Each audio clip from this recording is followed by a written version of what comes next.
on ne sait pas si les mécanismes conjoints de vérification, baza kozwa ba information nyonso oyo ezoleka sur terrain. Ce sont les terroristes de l'armée rwandaise qui ont attaqué les positions de nos FARDC. Cela a duré pendant 2 semaines que bazaye koluka que baya ko conquérir ma position mususu ya ba FARDC na biso. Pendant que de l'autre côté à Luanda, biso toza kozela ke ba tout anisa lisusu Tshisekedi na Kagame. Chers Congolais, quelque part na ko pesa raison na bandeko na biso oyo tango ba monaka ba lobi ke Tshisekedi aza ko kende mboka tel boyoki kande matibino biso nyonso mataka biso na contexte oyo to komi lelo nous nous demandons pourquoi devons-nous continuer à participer à processus ya Luanda.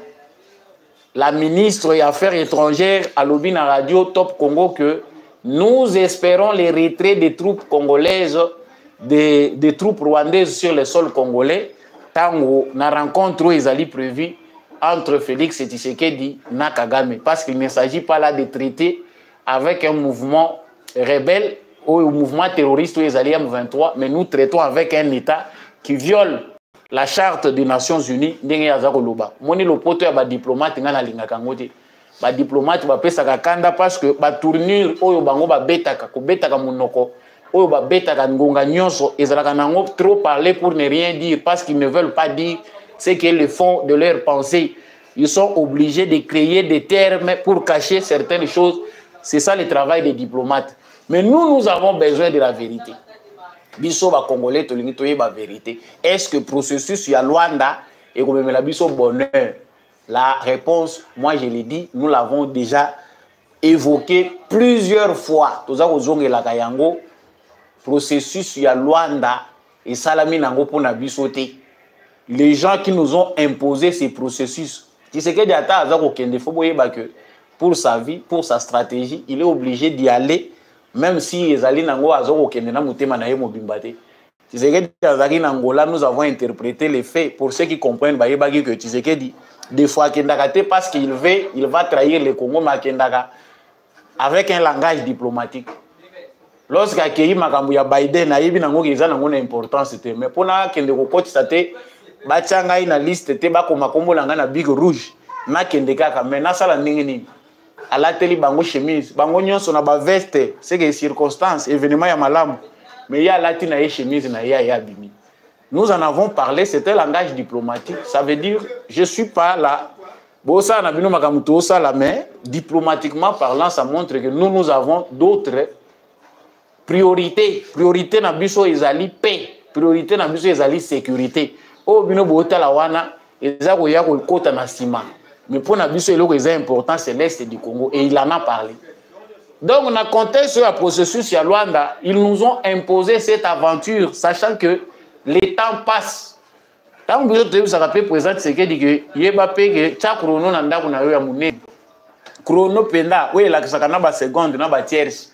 Parce que bah occidentaux bah si bah comprendre que Tshisekedi azali mutu moko important, il va nuire aux intérêts des occidentaux en République démocratique du Congo. Plus le temps passe, plus cercle et influence naie ezali ko s'étendre. Il faut faire passer du temps bêtement na mutoyo pour tailler les cas. Pendant ce temps-là, ils alimentent la frustration des Congolais.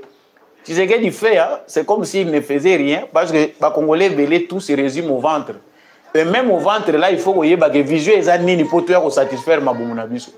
Mais chez les Congolais, c'est comme si quand on a besoin que le ventre puisse être rempli, il n'y a pas un processus par lequel il faut passer. Ah, il y a d'autres analphabète comme lettré, nous sommes tous les lots qui tunga moko parce que ils ont makambo ezalaka esengaka kutu explication te esengaka te ke bakotela yo en classe. Mais Congolais les lots niveau balingaki ba comme ça biso. Yango ba komisi biso parce que soko tali discussion ya Congolais débat ya Congolais lelo ezola ki sa niveau oyo tokomi oyo ba komisi biso. Ils ont voulu nous réduire à l'état des animaux pour ba manipuler biso ndenge bango balingi. Mais même nyama père moko atombokaka. C'est dur ce que je parle mais bato ba yebi bazoko koma ba yebi que to uti musika et pas peut toujours que des musika mais mieux vaut faire des pas que faire des reculs. Na contexte ya processus oyo ya Luanda ezali dernière carte avant bango peut-être bamona mabe ya Tshisekedi. Tout est déjà planifié sur le terrain pour que si rien ne fait, une guerre est inévitable. Guerre est évitable. Ce qui, bango, processus bazo salawana, même Tshisekedi a yebi que bazo kosaye. Qu'ils sont en train de nous tourner en bourrique. Ba yebi que ndenge bazawana bazo ko tourner biso en bourrique. Mais au nom de la paix, au nom de la diplomatie, tout que na bango na niveau bango bazo ko memela biso, mais biso peut se préparer en conséquence. Kagame qui a souhaité qu'il y ait un cessez-le-feu, ayeba qui bien que na stade oyo tokomi na Tshisekedi, il est déjà en mesure, ce qui tolobi que to beta na biso na ye, ça va faire très mal. Il faut trouver un moyen pour les stopper. Et le seul moyen pour Kagame de stopper Tshisekedi, c'est d'utiliser son réseau. Bato ya zana bango. Bango de ba imposer biso biloko. Ya woto zolo bakake, bachala. Nous Congolais devons être compréhensifs face à notre frère Tshisekedi. Il n'est pas parfait parce qu'aucun homme n'est parfait, mais aza indispensable. Na stade où tokomi kaka bato baza compréhensif ne baza koyeba ke Tshisekedi aza opportunité. Biso nyonso nzalizo beta biso d'une manière ou d'une autre. Mais contexte où tokomi lelo, on ne change pas l'équipe qui gagne. Même temps où le makambo ezota la constitution, un Congolais raisonnable peut bien voir que na stade où tokomi, même dans des pays hautement démocratiques, pas changer ka président. Tolo bangote po tozolo ba par rapport à la constitution, mais tozo la conjoncture ya mboka na biso. Mais comme parmi na bamboka nyonso basenzi bazanga kate, intelligence en dessous de la moyenne ezanga kate. Yango to ko mona makamusu bandinga na biso to bandeko na biso bazako sala awa. Otali oyoki maolobi bon. Eza nango cerveau ndenge ese salameli ba cerveau nyonso et fonctionne ka ndenge moko te bon eza ba injure te boko comprendre nga, mais tout le monde n'a pas le même niveau. Il y a compréhension. Et ça n'a pas influencé pour que tout simbama. Na stade où c'est un dernier virage. Si nous ne réussissons pas ce virage et si l'itotikali est éternel esclave, vous ne bénéficierez jamais de vos ressources naturelles. Et c'est ça même les soucis des Occidentaux. Et ça va compliquer biso. Nyonso yo bino bolingi bo sala na ndenge na bino ba l'interne. Il faut habiter la difficulté moko ya cacophonie, il y a ba division interne. Boyoki batu ba déclencher o te biso to longwe po balingi ba simba constitution. Tout ça est lié à koto bazolo ba processus à Luanda, koto bazolo ba boy, koto yoki ba musu ba lobby si on touche à la constitution, ça veut dire que toutes les institutions ils ont à zéro, ça veut dire que institution moko eza sous crédibilité ou n'importe qui peut se porter garant lobby à sa président. Bino bokanisi bobu ka bambazana. Bob Kabamba, c'est quelqu'un qui a été formé par les Belges, a formé Bissika Azali pour ça la rôle où il a joué. Atalika Congolais na poso, mais na bongo na ye, na elukeli na ye en bongo. C'est un étranger. Il n'a rien à voir avec les Congo. Bon, mutandenge wana biso to kovande la ye to tie mikanda tozo tala tolobi, tozo chaba vidéo pour tout la na Bob Kabamba. Il y a des Congolais, il y a des Africains qui sont déjà blancs. À cause du néocolonialisme, baza déjà mindele. Tokolanda bango te po biso tozonga kasima, po to kende koluka bongo na bango, il n'a rien d'important à nous dire. Sango musu toza ko kota très rapidement ici ezali église catholique. Avant to kota église catholique, j'ai renchéri makambu ya Charles Onana. Bandeko tozaye kolanda procès oyo de près. Tous les Congolais, je pense, ba Congolais nyonso censés, toutes tendances confondues.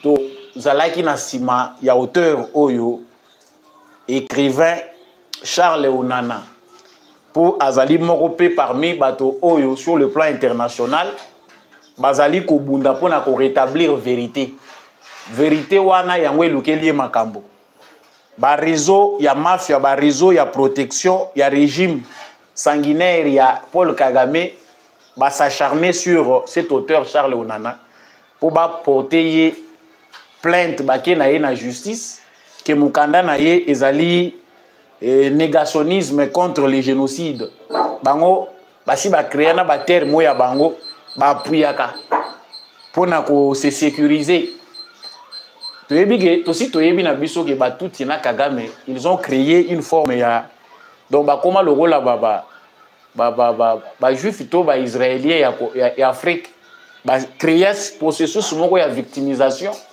pour battre la bango. Et ils ont créé des réseaux partout. C'est ces réseaux-là basés en France. Les Moutouba porté plainte à Charles Onana. Des Rwandais, notamment des Blancs, qui collaborent avec Kagame pour continuer à ils ont un moyen où ils mais nous sommes déçus d'apprendre que Charles Onana et son auditeur Damien Sériex a déclaré coupable du fait des complicités, des contestations d'un crime contre l'humanité, à savoir les génocides. Donc, Charles Onana, la justice française retient que Mikanda Naye Akomaki, la vérité sur l'opération turquoise, ezali classé ndenge ba Rwandais bazako le belango que ezali négationnisme et génocide. Donc la justice française parle le même langage avec les Tutsis rwandais, tout en sachant que ces gens-là se comportent de la même manière, même au Congo. Ba memi ba terme na bango ya génocide ya Rwanda, ba yenango na Congo bazako continuer ko se victimiser. La justice française fait la honte na 21e siècle. La France qui s'enorgueillit, France est en premier lieu pour la défense des droits humains. Est la République démocratique du Congo. Ils corollaire na Rwanda. Ils acceptent de condamner un auteur parce qu'il a dit la vérité pour protéger leurs intérêts avec les Rwandais. C'est très grave. Chers Congolais, ne vous taisez pas. Même ceux qui issus il y a procès wana et satisfaire bisoté, c'est une occasion pour démontrer à la face du monde que la France est complice aussi de l'Holocauste des Congolais. La France est dans ces complots-là internationaux. Oyo balingite ke mboka na biso République démocratique du Congo et s'affranchir d'un problème d'insécurité. On comprend qu'il y a une complicité entre les régimes de Kagame et la France, et que la France ne veut pas se débarrasser de ces régimes-là. Makambo to monaki o Félix Tshisekedi asidiki laki na makambo ya francophonie à Longwe azongi avant que sommet ici là. Yango toza ko continuer ko mona. Donc la France aujourd'hui dirigée par Emmanuel Macron pense que Kagame reste important. Bazana on a besoin na yé ba continuer ko utiliser yé pour asa la bango musala oyo bango balingaki. Nous devons nous être debout, que ça ne décourage pas. Nous continuons à encourager cet auteur Charles Onana et son auditeur. La vérité triomphe et triomphera toujours. Nous savons que la vérité est têtue, elle finit par ressusciter même ses morts. Même Baoyo Bakoufa pour la vérité, un jour la vérité va triompher. Aujourd'hui, il ne sert à rien de faire ce qu'ils ont fait là, condamner un auteur parce que la vérité est connue. Et que bisope ba Congolais otozali makasi na kokoma to lembate to koma. Il y a des Congolais qui écrivent aussi sur cette histoire, to vulgariser pe ba pensée. Il y a bande ko na biso mikanda, ya bande ko na biso oyo bazali kolobela makambo oyo. Nous sommes victimes d'un complot. Ceux qui boyo ki baza ko landela même ba auteur, c'est parce qu'ils veulent museler tous ceux qui veulent nous faire découvrir la vérité. To kitate to zonga simate. Chers Congolais, évitez la distraction. Les Congolais de France et Congolais d'ailleurs, toute la diaspora congolaise, mobilisez-vous encore davantage, dénoncez. Parce que les lots flèches allaient, et ça la flèche retour. Côté Tozako Kende à Waliboso, il faut que bayango que vague oyo yo to komisa Europe centre ezako katana. Vous qui êtes en Europe que bande konabino bazoya kuna c'est ça le sous na tina te ya kokende kuna. Il faut biso moko na bamboka na biso to telema parce que flèche à retour est déjà prête. Il faut tout banda kozonga na bamboka na biso et batu oyo il faut tout ça bango hors état de nuire. Et l'actualité très rapidement, c'est l'Église catholique qui ne décolère toujours pas avec Jean-Pierre Bemba. La semaine moko to moni ba intervention médiatique et l'Église déjà ba 4. To moni tant bazako lobage abbé Cholé to monseigneur Donatien Cholé azalaka politicien ezako soyé. Mais c'est inconcevable qu'un prêtre, un religieux, ou aza censé, kozalaka na lingomba côté ya bato. Azonga na semaine mboko bala mi baleto mi sato na bitando po na kolobela makambo ezali politique. Inconcevable. Wana nini aza kozonga na bakomi kosala question, il y a jeu de réponse. C'est-à-dire et comme jeu ya ping-pong entre bakambi ya Senko na Jean-Pierre Bemba oyo azali vice-premier ministre ya lekaki ya lobby ya yebi makambo na bango te. En tout cas bango bazali ba politicien ya ba robe et suis bango makasi ke baza obligé ba utiliser pe atala ko na bango po ya beta kango bien na liro pe tozo ko mona ke Donatien Chole ya kolongwa lelo te à la tête de la Senko parce qu'il joue bien son rôle. Azongi à part discours ya mise au point basali azongi les sous pour na ko attaquer Bemba et comme biso to yaki ko visiter yo 2 fois à 2 reprises église oyo zo ya ko attaquer yaki ko visiter yo donc beaucoup mi ko rappeler mutu na visite ce qui beaucoup mi ko rappeler visite c'est que bo visiter qui est visite ezalaki politique. Pourquoi beaucoup mi ko rappeler mutu lelo visite même ceux qui boza ko swana na makambo yo eza lié na politique lelo mais visite ezalaki na cadre ya compassion. C'est ça aussi le travail de l'église. Et longo wane komi makambo ya Bemba sale lokote. Yango toko loba pe Jean-Pierre Bemba, ba politicien pe. Bino pe bozimbo ngibele la mboko bozongi sakate ndenge nini. Jean-Pierre Bemba pe to loba te yo pe ata wese otonga te ndenge nini. Tonga pe ata mo école, tonga pe ata quelque chose. Même si ce n'est pas ça le travail qu'il faut faire mais tant yo zozwa na coin moko boyozwaki. Faut bongisa. Biso na mutu na biso to yebike ba notable nyonso. Na gwemena kuna il fallait tout le monde a gozata na école institut Jean-Pierre Bemba. Tout le monde a pu attaquer gozana moi eloko moko boye mais bango ba lobi kuna na ba matériel opesa esalaka na ngote. Oyo toza ko assister na koswana entre ba politiciens mibali. C'est ça notre manière de trancher. Abbé Chole ou monseigneur Donatien Chole doit reconnaître que makambo pe Bemba lobi za ya solo. Pour makambo esali makate na ba pasteur, il y a un ton religieux et un ton politique. Nous n'allons pas apprendre ça aux catholiques. Si vous avez des gens qui sont politiciens, la question est de répondre sur les autres qui sont sous à côté à Tamukete. Tant na yo mingi comme les médias. Mais je retiens une phrase ici. L'église catholique, l'église catholique n'est pas contre le principe de réfléchir sur la constitution, mais cette réflexion est-elle opportune aujourd'hui? C'est scandaleux d'aller dans ce sens alors qu'une partie du pays est occupée. Bon, ceux qui ont changé la constitution, les lois ont opportunité. Parce que Tshisekedi devait s'y pencher quand il a changé la constitution. Le rôle a opportunité, les lois parce que la priorité est belée. Et vous avez une opportunité, mon colonel. Tout Tshisekedi doit travailler sur l'agenda de l'église. C'est vrai, vous avez donné votre opinion. Bien, vous avez dit que la constitution est amabée. Ils ont cause de malheur rebellé, na ba dysfonctionnement institutionnel autoza nango eza lié na constitution wana. Bolobi ke moment eza mal choisi, eza opportunité. Bon sikoyo ekozala opportunité mukoloni. Mukolo église catholique eko décider, faut avoir honte. Ceux qui balobi ke boza ba politicien, boboyi bolobi toza ba politicien te. À quel moment la constitution permet à une branche de la société civile, à des églises d'imposer la ligne de conduite au président de la République? C'est-à-dire ceux qui ont monique dans un moment où il faut tout faire réfléchir déjà les Congolais pour tout trouver mon bécoli konzi où ils allaient conforme à la réalité na biso. Bino bolobité, ils ont opportunité te yé pas yo que la bino. Et comment mina loi ni?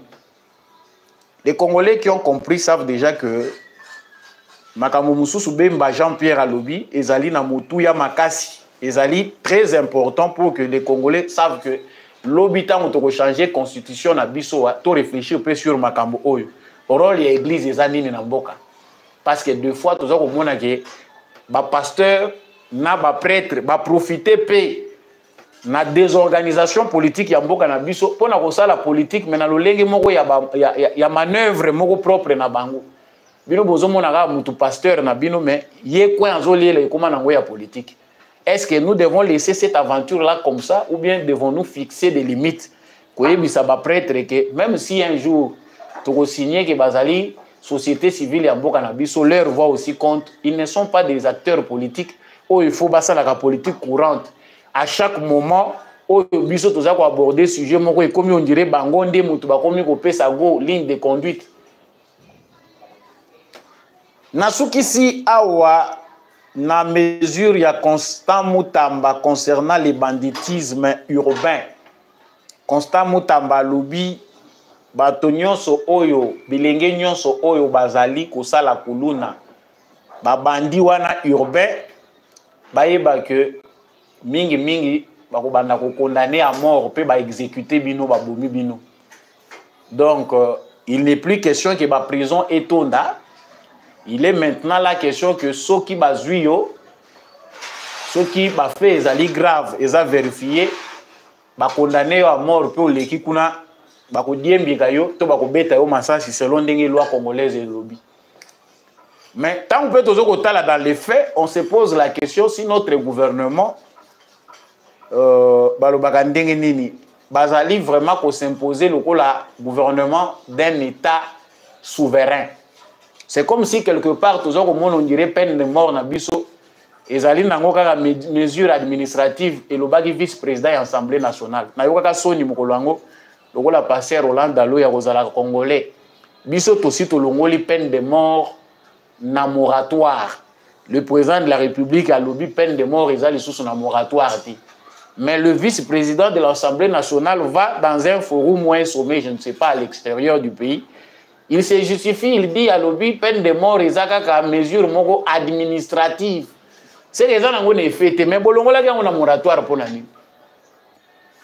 Notre communication est désordonnée. Même si nous sommes qui pas de fonction de nos bozalité.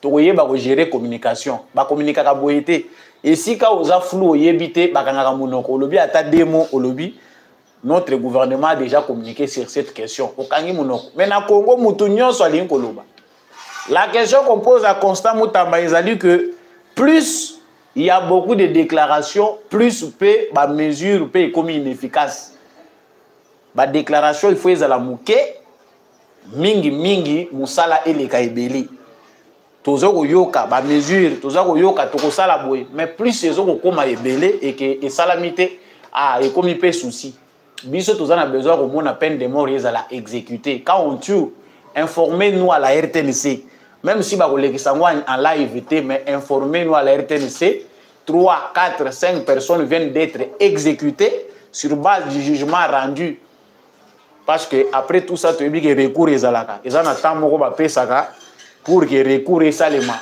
avant de commander l'exécution. Je serai l'heureux parmi les Congolais heureux. Yakoyoka ki ba bomi ba traître ya mboka na biso. Moko na bango a koufi. Vraiment, je pense que ezali très important. En tout cas, likez et surtout partagez l'actualité de votre Samba Olunga National.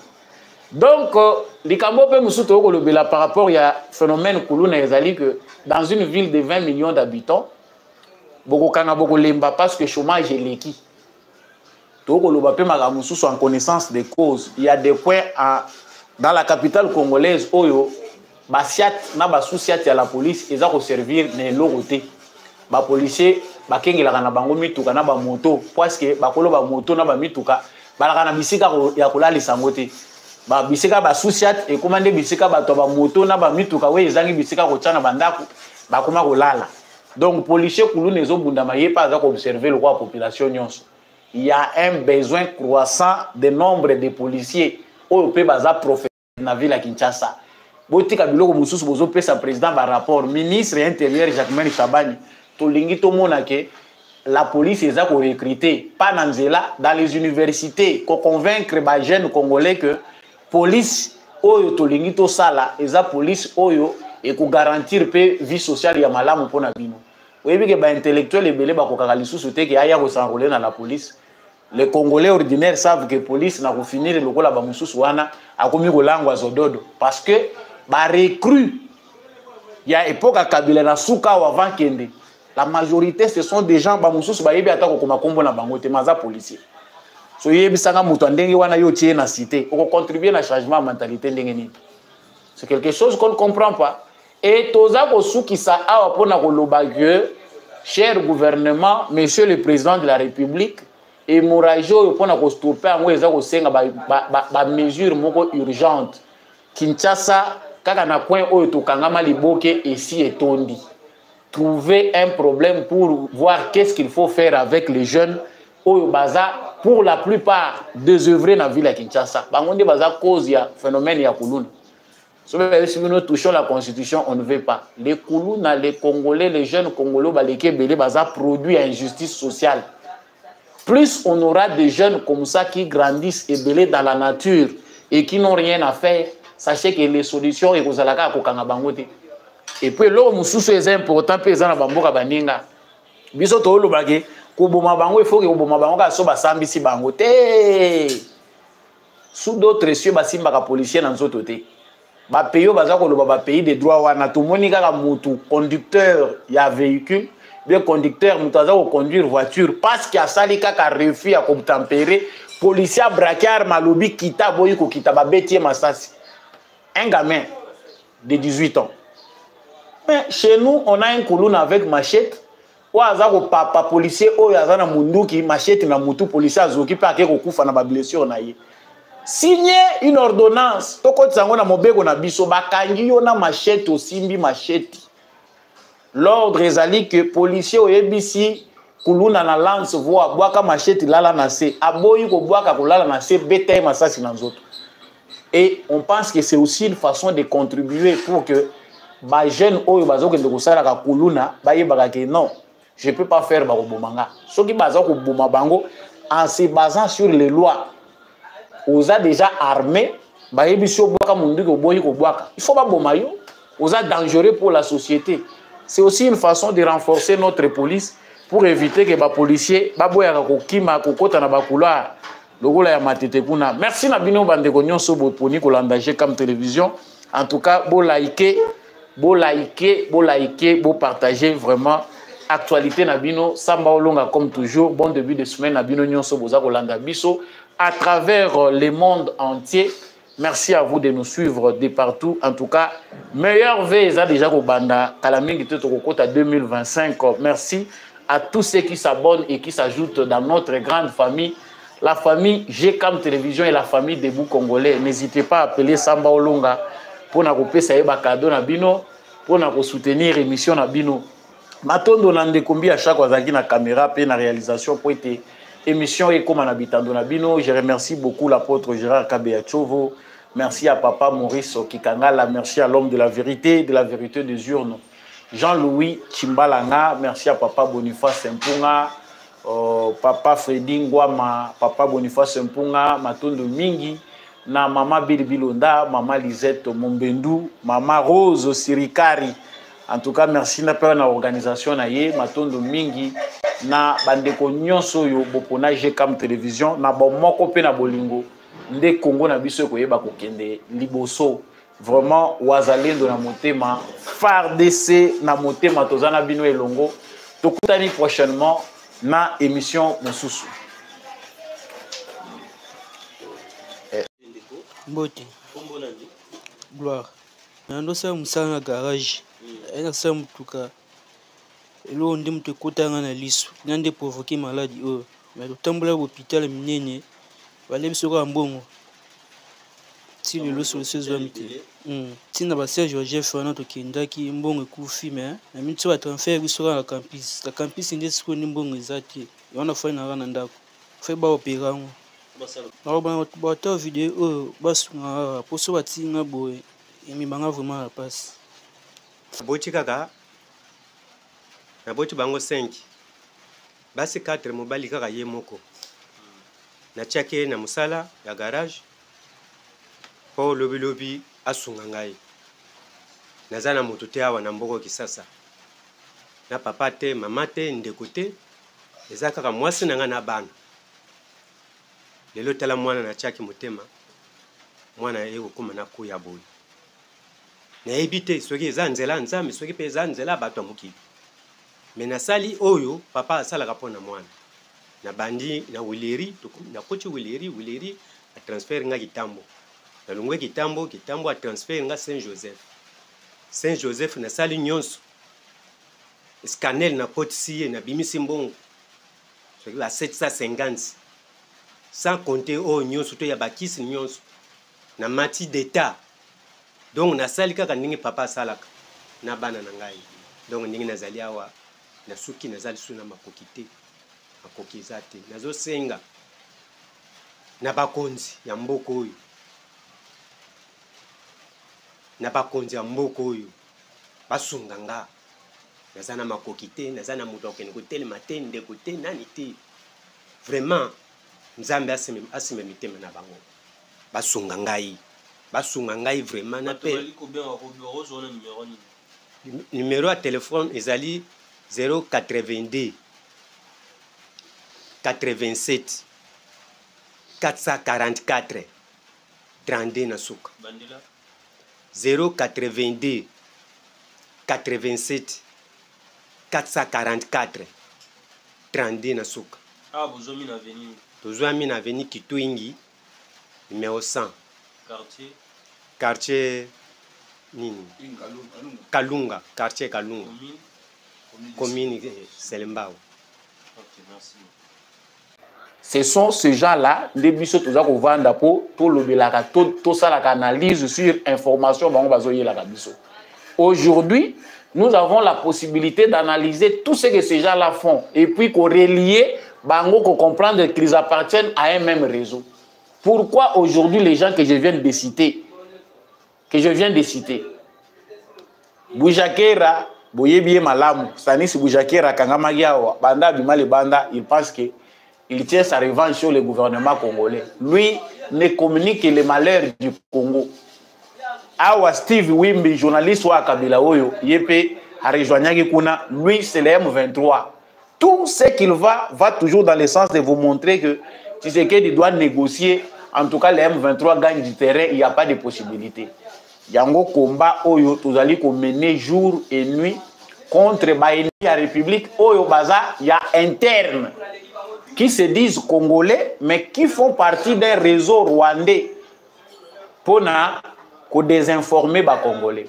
Et dans ces réseaux-là, font partie des politiciens. Tous les politiciens mususu ya Congo, baza ba politiciens te, baza ba agents de service à renseignement. S'ils ne sont pas ensemble avec Kagame, bazali na ba européens, ba yebi na contexte nini ba koyi ko utiliser bango, moment nini ba utiliser ka bango. Moment lokola oyo ne consommez pas aveuglement les informations parce qu'il y a des journalistes payés pour semer la confusion. Biso tokozalaka kaka na confusion na gouvernement na biso. Il n'est pas interdit aux Congolais de critiquer leur gouvernement, de dire vrai les choses, de faire le travail des journalistes. Mais biso peut critiquer. Tant il faut critiquer. Mais pourquoi il y a des gens qui se comportent comme Français, comme Rwandais sur la scène médiatique congolaise? À vous de juger, chers Congolais, mais sango ya mutu ya pona biso esengeli to garder na mitu na biso ezali ke longonya na bawazalendo na biso longonya na FARDC na biso parce que Kimoka lelo ezali récupérer plusieurs localités qui sont nôtres ou ezali terre na biso ezali récupérer na bana ya mboka ezali sango ya kitoko o esengeli biso nyonso to panza to kabola yango po Congolais nyonso ala la pongia malamu lelo potango baboto la kamabele to la kamalamu te biso ba Congolais ya solo biso ba Congolais tozali na qualité ya malamu toza corrompu te na mentalité na biso tola la pongia malungati tango pe localité moko ezali récupérer ezali fête po na biso lokola mokolo oyo to ko récupérer Bunagana ezali fête po na biso. Donc les FARDC se dirigent à Kanyabayonga bazali ko se diriger na ba place mususu. Nous attendons que cela arrive. Mais la question qui importe ezali toza ko se poser ezali que wana ezali makamboyo ezali ko lega na front. De l'autre côté, Tshisekedi azali attendu na Paul Kagame na Luanda pour bakende kosolola pour essayer de finaliser ce qui avait commencé les délégations ya Rwanda na ya République démocratique du Congo. Mais avec ce climat, parce que awa mindele yango baza ko salondire baza ko yokate ba omonate. On ne sait pas si les mécanismes conjoints de vérification baza ko zo ba information nyonso ezo lega sur terrain. Ce sont les terroristes de l'armée rwandaise qui ont attaqué les positions de nos FARDC. Cela a duré pendant 2 semaines que baza ko luka que baya ko conquérir ma position mususu ya ba FARDC na biso. Pendant que de l'autre côté à Luanda, biso toza ko zela ke ba tout anisa lisusu Tshisekedi na Kagame. Chers Congolais, quelque part na ko pesa raison na bandeko na biso oyo tango ba monaka ba lobi ke Tshisekedi aza ko kende mboka tel boyoki kande matibino biso nyonso mataka biso na contexte oyo to komi lelo. Nous nous demandons pourquoi devons-nous continuer à participer na processus ya Luanda. la ministre des Affaires étrangères à Lobina Radio Top Congo que nous espérons les retraits des troupes congolaises, des troupes rwandaises sur le sol congolais, tango na rencontre ezali prévue entre Félix Tshisekedi et Kagame, parce qu'il ne s'agit pas là de traiter avec un mouvement rebelle ou un mouvement terroriste ou ezali M23, mais nous traitons avec un État qui viole la charte des Nations Unies. Ndenge yaza koloba moni lopoto ya ba diplomate ngana linga kangote ba diplomate ba pesa kanda parce que ba tournure oyo bango ba betaka ko betaka monoko oyo ba betaka ngonga nyonso ezalaka nango trop parler pour ne rien dire parce qu'ils ne veulent pas dire ce qui est le fond de leur pensée. Ils sont obligés de créer des termes pour cacher certaines choses. C'est ça le travail des diplomates. Mais nous avons besoin de la vérité. Biso ba Congolais tolingi toye ba vérité. Est-ce que processus ya Luanda et comme la biso bonheur? La réponse, moi je l'ai dit, nous l'avons déjà évoqué plusieurs fois. Toza kozonge la kayango processus ya Luanda et salami nango pona biso te. Les gens qui nous ont imposé ces processus, qui c'est que diata azako kende fo boyeba que pour sa vie, pour sa stratégie, il est obligé d'y aller. Même si ezali nango azoko kende na mutema na ye mobimbate. Tshisekedi azaki nangola, nous avons interprété les faits pour ceux qui comprennent bayebaki que Tshisekedi des fois kendaka te parce qu'il va trahir le Congo mais kendaka avec un langage diplomatique. Lorsqu'akei makambo ya Biden ayebi nango keza nango na importance te mais pona kende ko kotisa te batianga ina liste te bakoma kombo langa na big rouge na kende kaka mais na sala ndenge nini à la télé bango chemise bango nyonso na ba veste c'est que circonstances événement ya malamu mais ya la tina ye chemise na ya bimi. Nous en avons parlé, c'était un langage diplomatique, ça veut dire je suis pas là bosa na bino makamuto ça la mais diplomatiquement parlant ça montre que nous avons d'autres priorités na biso ezali paix, priorité na biso ezali sécurité o bino bota la wana ezako ya ko kota na sima. Mais pour Nabiso, le important, c'est l'Est du Congo. Et il en a parlé. Donc, dans le contexte sur le processus à Luanda, ils nous ont imposé cette aventure, sachant que les temps passent. Tant que vous avez rappelé, président, c'est que il y a que chaque chrono n'a pas de chrono penda, oui, la seconde, na tierce. Parce que les Occidentaux, si vous comprendre que Tshisekedi Azali Montumoro important. Il va nuire aux intérêts des Occidentaux en République démocratique du Congo. Plus le temps passe, plus cercle et influence naye ezali ko s'étendre. Il faut faire passer du temps bêtement na mutoyo pour tailler les cas. Pendant ce temps-là, ils alimentent la frustration des Congolais. Tu sais ce qu'il fait, hein? C'est comme s'ils ne faisaient rien parce que les Congolais belé tout se résume au ventre. Et même au ventre là, il faut que visuel ezani ni pour toi satisfaire ma bomunabiso. Mais chez les Congolais, c'est comme si quand on a besoin que le ventre puisse être rempli, il n'y a pas un processus par lequel il faut passer. Ah, il y a d'autres analphabète comme lettré, nous sommes tous les lots qui tunga moko parce que ils ont makambo ezalaka esengaka kutu explication te esengaka te ke bakotela yo en classe. Mais Congolais les lots niveau balingaki ba komisa biso. Yango ba komisi biso parce que soko tali discussion ya Congolais, débat ya Congolais les lots. Ils ont la niveau oyo tokomi oyo bakomi biso. Ils ont voulu nous réduire à l'état des animaux pour manipuler biso ndenge bango balingi. Mais même nyama père moko atombokaka. C'est dur ce que je parle mais bato ba yebi bazoko koma ba yebi que to uti musika et pas peut toujours que des musika mais mieux vaut faire des pas que faire des reculs. Na contexte ya processus oyo ya Luanda ezali dernière carte. Avant, bango peut-être bamona mabe ya Tshisekedi. Tout est déjà planifié sur le terrain pour que si rien ne fait, une guerre est inévitable. Guerre est évitable. Ce qui bango ba processus bazo salawana même Tshisekedi a yebi ke bazo kosaye. Qu'ils sont en train de nous tourner en bourrique. Ba yebi ke ndenge bazawana bazo ko tourner biso en bourrique. Mais au nom de la paix, au nom de la diplomatie, tout qui est à niveau, mais biso peut se préparer en conséquence. Kagame qui a souhaité qu'il y ait un cessez-le-feu, ayeba qui bien que na stade où il est déjà en mesure, ce que tu l'as dit, que tout bête na biso na ye, ça va faire très mal. il faut trouver un moyen pour les stopper. Et le seul moyen pour Kagame de stopper Tshisekedi, c'est d'utiliser son réseau. Bato Yazana Bango. Bango de ba imposer biso biloko. Yango tozolo bakake, bachala. Nous, Congolais, devons être compréhensifs face à notre frère Tshisekedi. Il n'est pas parfait parce qu'aucun homme n'est parfait, mais Aza indispensable. Dans le stade où il y a bateau, baza compréhensif, ne baza voyer bagé Tshisekedi Aza opportunité. Biso nyon sont allés au bêta, biso d'une manière ou d'une autre. Mais contexte où comme l'élo, on ne change pas l'équipe qui gagne. Même temps où le Bela Makambo est à la Constitution, un Congolais raisonnable peut bien voir que dans le stade où même dans des pays hautement démocratiques, pas changer la présidente. Tout le monde par rapport à la Constitution, mais tout la conjoncture ya mboka na biso.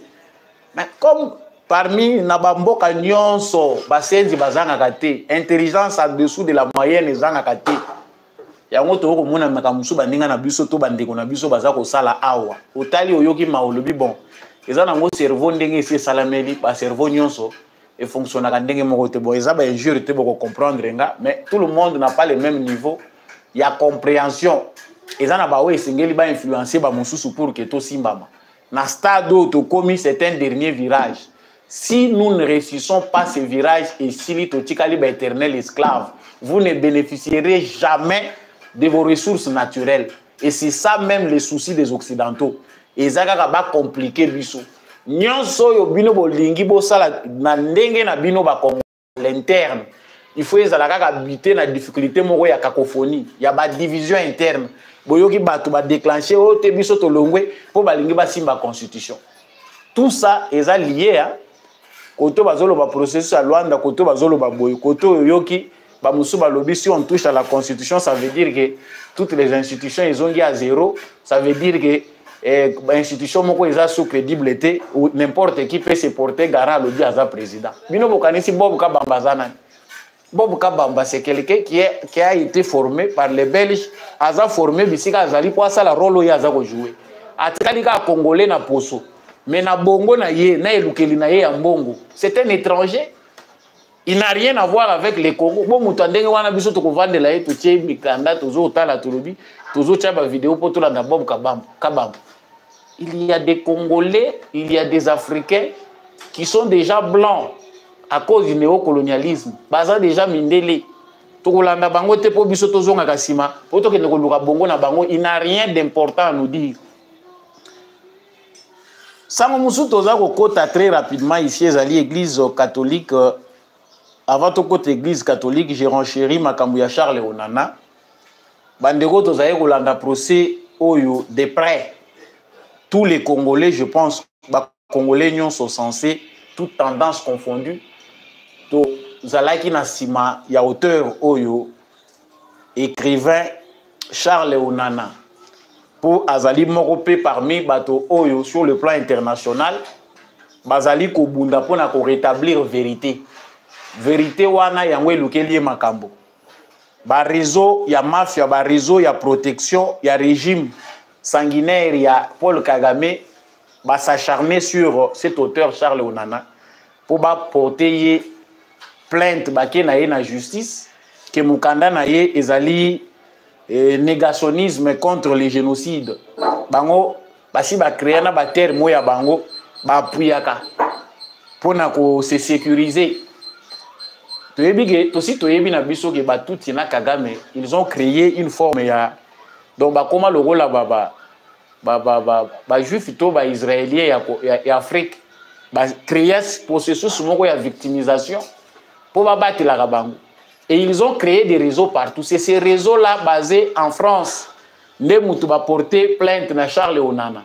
Des Rwandais, notamment des Blancs, qui collaborent avec Kagame pour continuer à ils ont un moyen où mais nous sommes déçus d'apprendre que Charles Onana et son auditeur Damien Sériex Baza déclaré coupable du fait des complicités, des contestations d'un crime contre l'humanité, à savoir les génocides.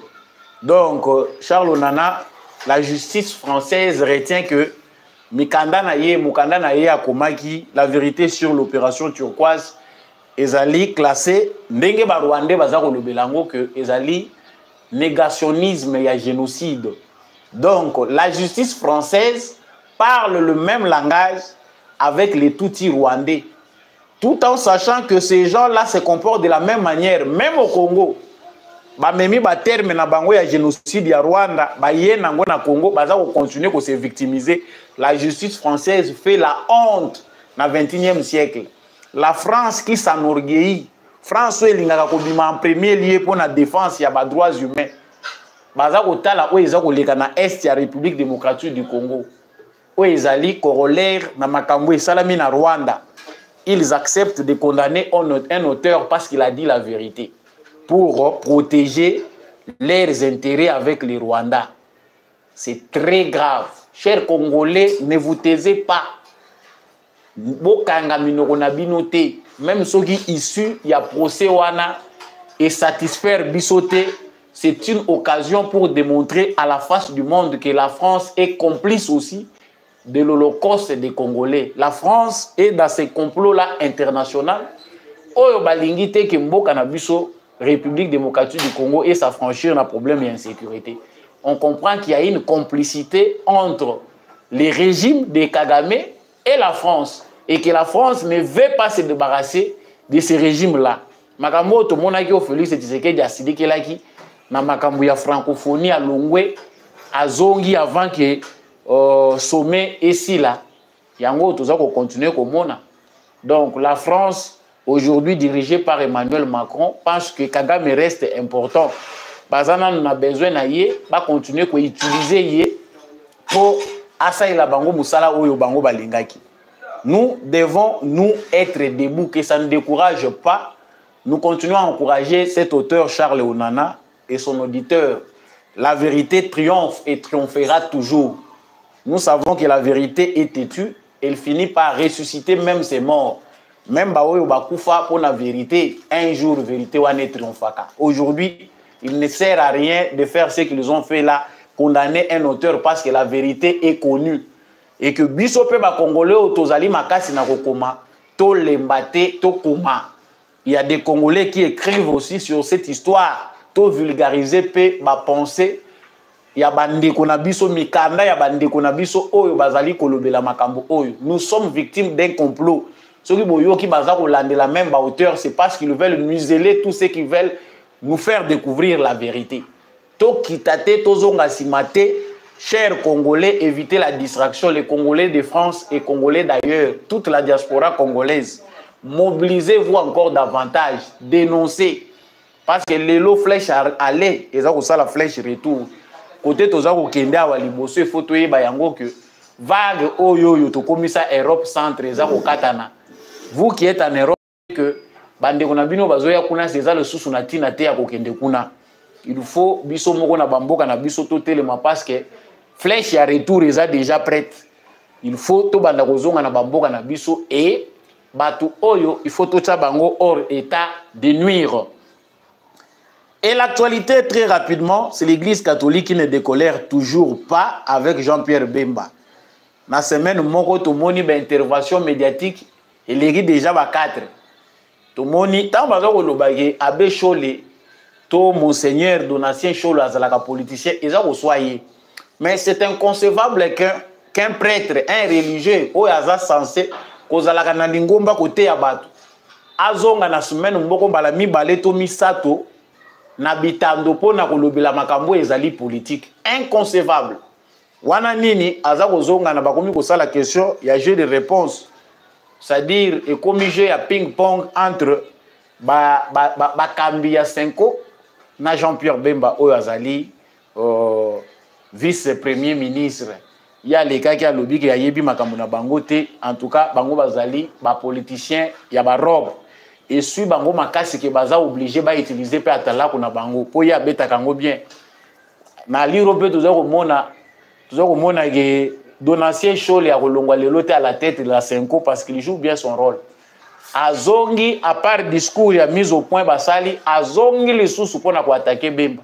Et comme biso to yaki ko visiter yo 2 fois à 2 reprises église yo zo ya ko attaquer yaki ko visiter yo. Donc beaucoup mi ko rappeler mutu na visite Ce qui beaucoup rappeler visite, c'est que vous visitez qui est visite ezalaki politique. Pourquoi beaucoup me rappeler Moutulelo visite, même ceux qui vous ont soigné dans Makamboyo, ils sont liés à la politique lelo. Mais visite, ils sont dans le cadre de la compassion. C'est ça aussi le travail de l'église.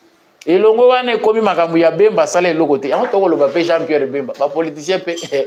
Bino pe bozimbo ngibele la mboko bozongi sakate ndenge nini. Jean-Pierre Bemba pe to lo baté yo pe ata wese otonga ndenge nini. Tonga pe ata mo école, tonga pe ata quelque chose. Même si ce n'est pas ça le travail qu'il faut faire, mais tant que vous avez un point de faut bongisa. Biso na mutu na biso to yebike ba notable nyonso. Na gemena kuna il fallait tout le monde a gozata na école institut Jean-Pierre Bemba. Tout le monde a peut attaquer ozana mo eloko moko boye mais bango ba lobi kuna na ba matériel opesa esala kana ngote. Oyo toza ko assister na koswana entre ba politiciens mibali. C'est ça notre manière de trancher. Abbé Cholé où Monseigneur Donatien Cholé doit reconnaître que Makambo Bemba lobi za solo. Pour Makambo et ça le makatena ba pasteur, il y a un ton religieux et un ton politique. Nous n'allons pas apprendre ça aux catholiques. Si vous avez des gens qui sont politiciens, la question est de répondre sur les autres qui vous avez des à côté à Tamukete. Tant que vous avez des médias. Mais je retiens une phrase ici. L'église catholique, l'église catholique n'est pas contre le principe de réfléchir sur la Constitution, mais cette réflexion est-elle opportune aujourd'hui? C'est scandaleux d'aller dans ce sens alors qu'une partie du pays est occupée. Bon, ceux qui ont changé la constitution, les lois ont opportunité. Parce que tu sais qu'ils devaient s'y pencher quand ils ont changé la constitution. Le rôle ils ont opportunité parce que la priorité est belée. Et vous avez une opportunité, mon colonel. Toi, tu sais qu'il doit travailler sur l'agenda de l'église. C'est vrai, vous avez donné votre opinion. Bien, vous pouvez dire que la constitution est amabée. Ils ont fait cause de malheur rebelle, na ba dysfonctionnement institutionnel autour ils ont lié na constitution wana. Bolobi que moment ils ont mal choisi, ils ont opportunité. Bon sikoyo et cause la opportunité mon colonel. Mon colonel église catholique ko décider, faut avoir honte. Ceux qui balobi que boza ba politicien, boboyi bolobi toza ba politicien té. À quel moment la constitution permet à une branche de la société civile, à des églises d'imposer la ligne de conduite au président de la République? C'est-à-dire ceux qui ont monique dans un moment où il faut tout faire réfléchir déjà les Congolais pour tout trouver mon bécoli konzi où ils allaient conforme à la réalité na biso. Bino bolobi té, ils ont opportunité té yé pa yo que la bino. Et comment mina loi ni? Les Congolais qui ont compris savent déjà que Makambo Mususu Bemba Jean-Pierre Alobi, ils allaient na Motuya Makasi. Ils allaient très important pour que les Congolais savent que l'habitant a changé la constitution na biso to réfléchir peu sur makambo oyo rôle ya église ezanini na mboka parce que deux fois toza ko mona que ba pasteur na ba prêtre ba profiter pe na désorganisation politique ya mboka na biso pona ko sala politique mais na lolenge moko ya manœuvre moko propre na bango bino bozo mona ka mutu pasteur na bino mais ye ko azoliela ekoma na ngo ya politique. Est-ce que nous devons laisser cette aventure-là comme ça ou bien devons-nous fixer des limites? Même si un jour, tu as signé que Bazali, société civile et Mboka Nabiso, leur voix aussi compte, ils ne sont pas des acteurs politiques où il faut passer la politique courante. À chaque moment, où Biso tu as abordé le sujet, comme on dirait, Bangonde, Moutuba, comme on peut sa ligne de conduite. Nasuki si awa. Na mesure ya Constant Mutamba concernant le banditisme urbain. Constant Mutamba lobi bato nyonso oyo bilenge nyonso oyo bazali kosala kuluna babandi wana urbain bayeba que mingi bakobanda ko condamner à mort pe ba exécuter bino babomi bino. Donc il n'est plus question que ba prison etonda.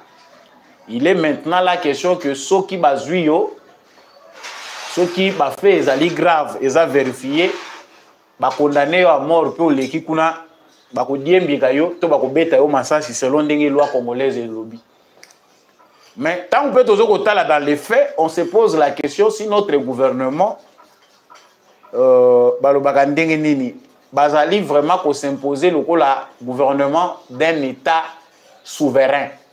C'est comme si quelque part, toujours au monde, on dirait peine de mort na biso, ezali nango kaka mesure administrative et le bagi vice-président et assemblée nationale na yoka ka soni mokolo yango lokola passer Roland Dalo ya kozala congolais biso tosi tolongoli peine de mort na moratoire le président de la République a lobby peine de mort ezali sous na moratoire mais le vice-président de l'Assemblée nationale va dans un forum ou un sommet je ne sais pas à l'extérieur du pays. Il se justifie, il dit à lobby peine de mort ezaka ka mesure moko administrative. C'est les gens qui ont fait, mais bolongola qui ont un moratoire pour l'année. Notre communication est désordonnée. Même si nous sommes qui pas ba fonction bino bozalité, to yeba ko gérer communication, ba communiquer ka boyete. Et si ka oza flou yebité ba kangaka monoko lobby ata démo au lobby, notre gouvernement a déjà communiqué sur cette question. Au kangi monoko. Mais na Congo mutu nyonso ali koloba. La question qu'on pose à Constant Moutamba ezali que plus il y a beaucoup de déclarations, plus la mesure peut être inefficace. La déclaration, il faut que la mouke, mingi, musala ele kaibeli. Tozo yoka, la mesure, tozo yoka, toko sala boy. Mais plus c'est zo koma ebele et que salamité et comme il peut souci. Biso tozo a besoin au moins peine de mort ils la exécuter. Quand on tue, informez-nous à la RTNC. Même si vous avez en live, mais informez-nous à la RTNC, 3, 4, 5 personnes viennent d'être exécutées sur base du jugement rendu. Parce que après tout ça, tu as dit que recours est là. Ils ont attendu pour que recours est salement avant de l'exécution. Je serai l'heureux parmi les Congolais heureux. Il y a des gens qui ont bomi, traître, ya mboka na biso. Moko na bango a koufi. Vraiment, je pense que c'est très important. En tout cas, likez et surtout partagez l'actualité de votre Samba Olunga National. Donc, les Cambodgiens par rapport à phénomène Koulouna ezali que dans une ville de 20 millions d'habitants, beaucoup lemba parce que le chômage est l'équi. En connaissance des causes, il y a des points dans la capitale congolaise Oyo. Basiat na basousiat ya la police eza ko servir na loroté ba policier ba kengela kana bango mituka na ba moto parce que ba kolo ba moto na ba mituka ba kana bisika ya kolalisa ngote ba bisika basousiat et commande bisika ba to ba moto na ba mituka we ezangi bisika ko tshana bandako ba koma kolala donc policier kuluna ezo bunda maye pas za ko observer le quoi population nyonso il y a un besoin croissant de nombre de policiers au pe baza professionnel na ville ya Kinshasa. Botika biloko mususu bozo pesa président ba rapport ministre intérieur Jacques Chabani to lingi to mona ke la police eza ko recruter pas nanzela dans les universités ko convaincre ba jeunes congolais que police oyo to lingi to sala eza police oyo et ko garantir pe vie sociale ya malamu pona bino oyebi ke ba intellectuel ebele ba ko kaka lisusu te ke aya ko s'enrôler dans la police. Les Congolais ordinaires savent que police na ko finir lokola ba mususu wana akomi ko langwa zododo parce que ba recrue il y a époque à Kabila na suka ou avant kende la majorité ce sont des gens ba mususu ba yebi atako koma kombo na bango te maza policier so yebi sanga mutu ndenge wana yo tie na cité o contribuer na changement mentalité ndenge ni c'est quelque chose qu'on ne comprend pas et toza ko sukisa awa pona ko loba que cher gouvernement monsieur le président de la République et morajo pona ko stopper ngo eza ko senga ba mesure moko urgente Kinshasa kaka na point oyo to kangama liboke ici et tondi. Trouver un problème pour voir qu'est-ce qu'il faut faire avec les jeunes oyo baza pour la plupart désœuvrés dans la ville de Kinshasa. Bangonde baza cause ya phénomène ya Koulouna. Si nous touchons la constitution, on ne veut pas. Les Koulouna, les Congolais, les jeunes Congolais baleke belé baza produit à injustice sociale. Plus on aura des jeunes comme ça qui grandissent et belés dans la nature et qui n'ont rien à faire, sachez que les solutions et vous allez kokanga bangote. Et puis là mususu est important pesa na bamboka baninga. Biso to lobake ko boma bango il faut que boma bango ka so ba sambisi bango te. Sous d'autres cieux basimba ka policier na nzoto te. Ba payo baza ko loba ba pays des droits wana to monika ka mutu conducteur ya véhicule, bien conducteur mutu aza ko conduire voiture parce qu'il a sali ka refus à tempérer policier braqueur malobi kita boyi ko kita ba betie masasi. Un gamin de 18 ans. Mais chez nous, on a un Koulouna avec machette. Ou azako papa policier ou azana munduki machette na mutu policier azoki pa ke ko kufa na ba blessure na ye. signer une ordonnance toko tsango na mobeko na biso bakangi yo na machette osimbi machette. L'ordre ezali que policier oyebisi kuluna na lance voa boaka machette lala na se aboyi ko boaka kolala na se bete masasi na nzoto. Et on pense que c'est aussi une façon de contribuer pour que les jeunes oyo bazoke de kosala ka kuluna bayebaka que non, je peux pas faire bakobomanga. Soki bazako boma bango en se basant sur les lois. Oza déjà armé, bayebisi boaka mundu ko boyi ko boaka. Il faut pas boma yo, oza dangereux pour la société. C'est aussi une façon de renforcer notre police pour éviter que les policiers baboyaka kokima kokota na bakouloir. Merci Nabino Bandeko Nyonso Boponi Kolanda Comme Télévision. En tout cas, beau liker, beau partager vraiment. Actualité Nabino, Samba Olonga comme toujours. Bon début de semaine Nabino Nyonso Boza Kolanda Biso à travers le monde entier. Merci à vous de nous suivre de partout. En tout cas, meilleur vœux déjà au Banda Kalamingi Totokota 2025. Merci à tous ceux qui s'abonnent et qui s'ajoutent dans notre grande famille. La famille GCAM Télévision et la famille Debout Congolais. N'hésitez pas à appeler Samba Olonga pour nous faire des cadeaux pour nous soutenir l'émission Nabino. Matondo nande kombi à chaque fois na caméra et na réalisation pour être émission et comme on habite Nabino. Je remercie beaucoup l'apôtre Gérard Kabeachovo. Merci à papa Maurice Kikangala. Merci à l'homme de la vérité des urnes. Jean-Louis Chimbalanga. Merci à papa Boniface Mpunga. Papa Freddy Ngwama, papa Boniface Mpunga, Matondo Mingi, na mama Bilbilonda, mama Lisette Mombendu, mama Rose Sirikari. En tout cas, merci na peur na organisation na ye, Matondo Mingi, na bandeko nyonso yo bopona GCAM Télévision, na bomoko pe na bolingo, nde Congo na biso ko yeba ko kende liboso. Vraiment wazalendo na motema, FARDC na motema tozana bino elongo. Tokutani prochainement na émission Mosusu.